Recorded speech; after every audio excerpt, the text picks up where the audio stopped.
Hey guys, it's Rust here, and I have been getting a lot of questions about Eriette's Tempting Apple, more so in how the actual combo works, and then again in how does it work as a kill condition, which we're going to go over both of that here in a second. I figured I would make a quick video about it because I'm not very good at explaining it over text, and I think having a visual, actual representation of how to do it will help a lot.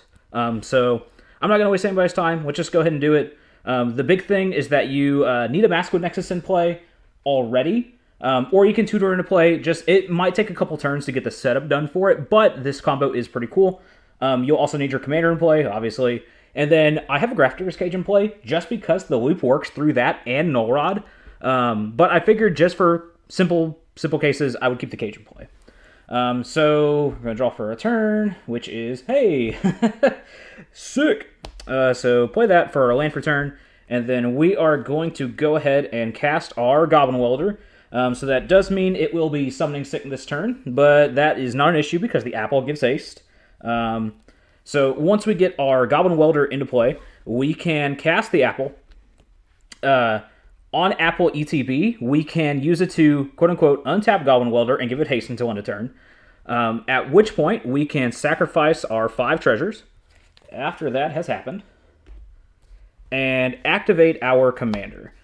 So this is the important part.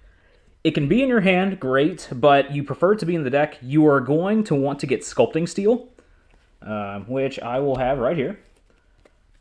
That is an awful glare. So you're going to get Sculpting Steel. It's going to enter as a copy of the apple.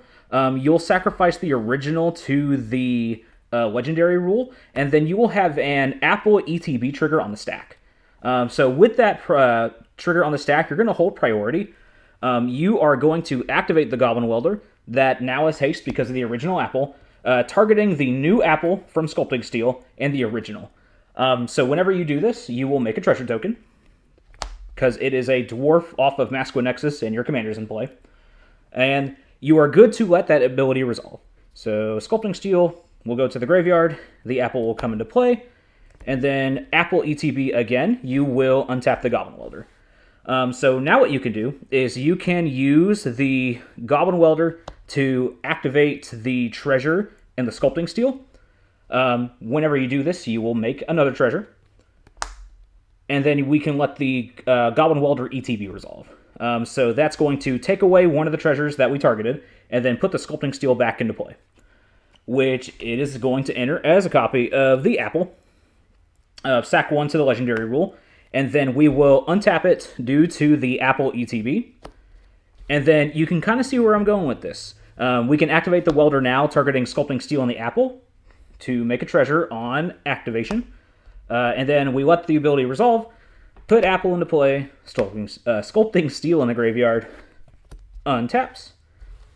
And then you can see that we are kind of going up on treasures each time that we do this. So Goblin Welder, activation, treasure, and the Sculpting Steel. We will make a treasure once this happens. And then Sculpting Steel and the treasure will swap places. So we can sacrifice the original apple to the legendary rule. Apple ETB untaps. And then, once again, we just keep doing this loop, making one more treasure at a time. And then eventually you will have infinite untapped treasures. So now you have infinite untapped treasures. How do you win the game? So keep in mind, our Goblin Welder still has haste from the apple. What we're going to do now is we are going to sack 3 of our treasures to activate the apple's second ability to have target opponent lose 3 life, which we sacrifice as a cost. And then once we do that, we are going to have that ability resolve. They lose 3 life. And then we will activate the Goblin Welder, targeting one of our infinite treasures with the apple. Let that ability resolve. Of course, because of the Magda trigger, we will make a treasure on activation. And then the Goblin Welder ability will resolve, putting the apple back into play, and then untapping the Goblin Welder. And then because we have infinite untapped treasures, we can just keep doing this until we drain the table. That is the simplest way to do it. There are a couple of other ways that you can kind of do some things with it that I will go over here in just 1 second. So this is one of my favorite kill conditions in the deck. It is after you make infinite untapped treasures, or tap treasures, I guess that doesn't matter. Just imagine that we already have that, because I've already done the bit about putting all my treasures into play. I'm not going to do that again. But for those who don't know, Masculine Nexus plus our Commander plus Battered Golem plus Dwarven Blood Boiler, I know, 4-card combo, is sick. Makes infinite untapped treasures through Dwarven Blood Boiler, taps a dwarf to give a creature +2/+0. Masculine Nexus makes the Battered Golem that we have a dwarf. We can tap the Battered Golem, which is a dwarf, to its Blood Boiler ability. Whenever we do that, we will make a treasure.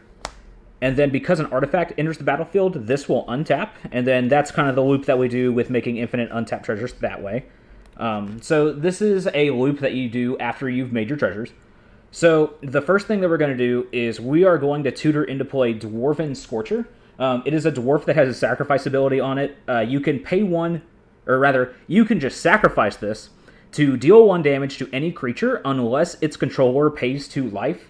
So that'll be relevant here in a second. And then the other creature that we're going to tutor into play off of the Masculine Nexus, making everything in our deck dragons, is Goblin Welder. This card's an MVP, I'm telling you. But, fuck this card.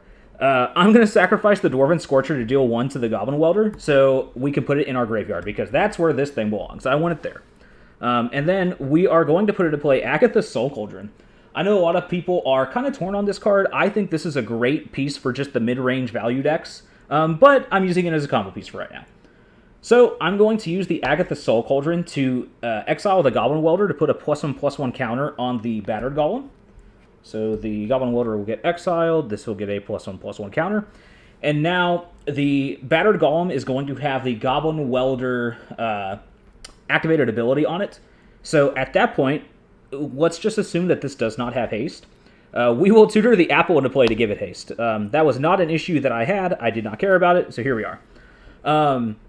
Now what we can do is we can pay 2 mana off of our infinite untapped treasures to kill the table with the Apple. So we're going to sacrifice this for 2 to drain an opponent for 3. And then we are going to activate the Battered Golem to sacrifice one of our treasures to put the Apple back into play. And then whenever that happens, we will untap it. And then you are basically just doing this with your Goblin Welder loops. This is a pretty fun one. A lot of people don't see it coming, as I said before, and it's a lot of fun to do. So yeah, that is basically how you do the Apple loops. I hope this kind of gets some more people involved on this card. I think this card's super good. I was so highly rated on the Claim the Firstborn style effects, but the fact that this just hits any creature and is tutorable, I think pushes it over the edge, despite the 3 mana difference. I know a lot of lists are also doing like Elixir Bolt loops. This can be a Bolt if there's a silence effect in play that I did not go over until now, which that's pretty irrelevant sometimes. But, you know, you never know when the Apple is going to come up, but I'm glad I have it in the deck right now. I think this card's super sick. Try it out if you aren't already, and let me know how you do. I appreciate anybody who has watched this far, and hopefully I will see you later. Peace.